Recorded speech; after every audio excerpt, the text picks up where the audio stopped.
जय श्री राधे, जय श्री कृष्ण। साथियों, स्वागत है आप सभी का हमारे YouTube चैनल पर। आज बात करते हैं एकादशी के बारे में। वैसे तो वर्ष भर में 24 एकादशियों का व्रत हमें प्राप्त होता है और प्रत्येक एकादशी अत्यंत महत्वपूर्ण मानी जाती है। कोई एकादशी किसी से कम, किसी से बड़ी नहीं मानी जाती। लेकिन जिन जिन एकादशियों का आगमन हमारे सामने हो, वह प्रत्येक एकादशी का व्रत हमारे लिए आवश्यक होता है कि हम उस व्रत को विधि विधान से करें। सनातन धर्म के अंदर समस्त शास्त्रों में, पुराणों में एकादशियों का महात्म्य बड़ी उदारतापूर्वक ऋषियों ने गाया है। बड़े ही श्रद्धा से हम लोग एकादशी का व्रत करते हैं। एकादशी का व्रत भगवान विष्णु को अत्यंत प्रिय माना गया। भगवान नारायण इतना प्रसन्न होते हैं। जो भक्त एकादशी का व्रत करता है, कोई भी एकादशी वर्ष भर की नहीं छोड़ता है, उस पर लक्ष्मी नारायण भगवान की असीम अनुकंपा होती है। सज्जनों, यह कार्तिक कृष्ण पक्ष चल रहा है।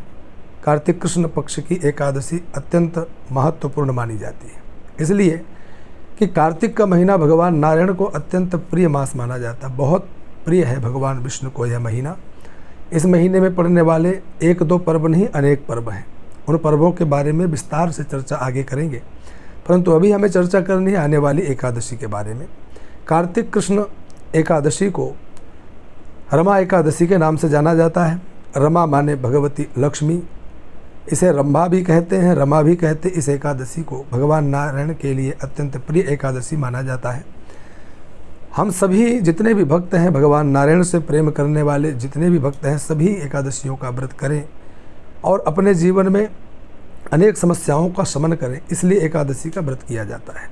एकादशी का व्रत जहाँ आध्यात्मिक क्षेत्र में अत्यंत महत्वपूर्ण माना जाता है, आध्यात्मिक ऊर्जा प्राप्त करने का प्रमुख स्रोत के रूप में जहाँ स्वीकार किया जाता है, वहीं यह शरीर शुद्धि के लिए भी अत्यंत महत्वपूर्ण है। योग मार्ग में भी यदि हम इसको विचार करें तो हर व्यक्ति को, हर मानव को कम से कम 15 दिन बाद एक दिन निराहार अथवा व्रत करना चाहिए। अन्न का ग्रहण नहीं करना चाहिए, हर खाद्य पदार्थ त्याग कर देना चाहिए। इससे क्या होगा कि एक दिन अगर 15 दिन में आपने शरीर में किसी भी प्रकार का खाद्य पदार्थ नहीं डाला तो आपका वह शरीर भी बहुत शुद्ध हो जाएगा। और जब हम प्रति महीने के 15-15 दिन में शरीर में इधर उधर की कोई भी चीज़ न खाते हुए केवल जल से शरीर को चलाने का प्रयत्न करेंगे तो हमारा शरीर शुद्ध होगा। शरीर शुद्ध होगा तो हमारा मन भी शुद्ध होगा, क्योंकि इसी शरीर को देख करके, अनेक रोगों को देखकर मन सदा उद्विग्न रहता है। इसलिए सज्जनों, एकादशी का हर क्षेत्र में बहुत महत्व है।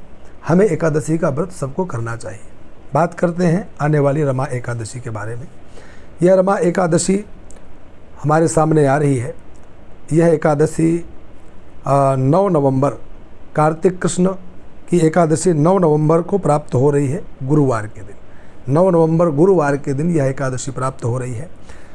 यह एकादशी 8 नवंबर बुधवार को प्रातः 8:22 पर एकादशी लगेगी और 9 नवंबर गुरुवार को यह एकादशी प्रातः 10:41 तक चलेगी। सज्जनों, एकादशी वही महत्वपूर्ण मानी जाती है जिस एकादशी के पश्चात हमारे लिए पारण के लिए द्वादशी तिथि उपयुक्त प्राप्त हो रही हो। जहाँ एकादशी के पश्चात द्वादशी प्राप्त हो, वह एकादशी अत्यंत श्रेष्ठ मानी जाती है, क्योंकि शास्त्रों ने, पुराणों ने द्वादशी की बड़ी महिमा गाई है। चाहे महाराज अम्बरीश का चरित्र देखें और चाहे स्वयं हमारे नंद बाबा का चरित्र पढ़ें भागवत में, तो वहाँ स्पष्टतया संकेत मिलते हैं कि जहाँ नंद बाबा द्वादशी तिथि के भ्रम होने पर और अर्धरात्रि में ही यमुना स्नान करने चले गए, और चाहे महाराज अम्बरीश का चरित्र हो जहाँ द्वादशी थोड़ी मिली और वो पारण के समय दुर्वासा जी से श्रापित होने का उनके जीवन में एक समस्या आई।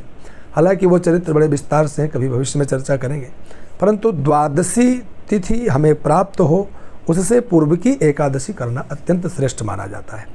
तो यह एकादशी चूँकि 8 नवंबर बुधवार को सुबह 8:22 पर लगेगी तो सही, लेकिन अगले दिन 10:41 पर एकादशी परिपूर्ण होगी। तो सूर्योदय के होने पर उस समय द्वादशी नहीं है, इसलिए जब सूर्योदय पर हमें द्वादशी प्राप्त हो पारण के लिए, उससे पूर्व की एकादशी 9 नवंबर गुरुवार को प्राप्त हो रही है। हम 9 नवंबर गुरुवार को सूर्योदय काल में प्राप्त होने वाली एकादशी का व्रत करें एवं अगले दिन प्रातःकाल ब्रह्म मुहूर्त में स्नान आदि से निवृत्त होकर के और द्वादशी यानी शुक्रवार को हम पारण करें। द्वादशी दोपहर 12:35 तक रहेगी, यानी कि प्रातःकाल शुक्रवार को 10 नवंबर को हमें द्वादशी प्राप्त हो रही है। इस एकादशी का व्रत करें। व्रत की विधि मैंने अनेक बार बताया है, अनेक वीडियो में मैंने संकेत किया है कि जब भी हमें एकादशी का व्रत करना हो अथवा कोई भी व्रत करना हो तो सुबह ब्रह्म मुहूर्त में जल्दी जगें, स्नान आदि से निवृत्त हों और भगवान से प्रार्थना करें, संकल्प करें जल ले करके। और वो जल केवल इसलिए लिया जाता है कि भगवान हमारी कामनाओं को पूर्ण करने वाले इस व्रत को सिद्ध करें। संकल्प करें कि हे भगवान, हे परमात्मन, मैं आपको प्रसन्न करने के लिए, आपकी प्रसन्नता के लिए यह पावन व्रत करने जा रहा हूँ। आप मेरे इस व्रत को परिपूर्ण कराने में मुझे सामर्थ्य प्रदान करें। बस व्रत प्रारंभ हो जाता है। कोशिश करें कि बहुत कुछ ना खाएं, फलाहार में अपना समय निकालें। एक बार फलाहार करके समय निकालें अथवा 2 बार। आप अधिक ज़्यादा न खाएं, कम से कम खाने का प्रयत्न करें। अधिक से अधिक निराहार रहने का प्रयत्न करें, कम से कम जलपान करें, कम से कम आहार लें और भगवान नारायण का ध्यान करते हुए, उन्हीं का नाम स्मरण करते हुए समय को व्यतीत करें। ऐसे पावन एकादशी का व्रत हमें करना है। कोई किसी भी प्रकार से यह व्रत छूटे नहीं, हर व्यक्ति को यह ध्यान रखना है। श्रीमन नारायण। जय श्री राधे, जय श्री कृष्ण।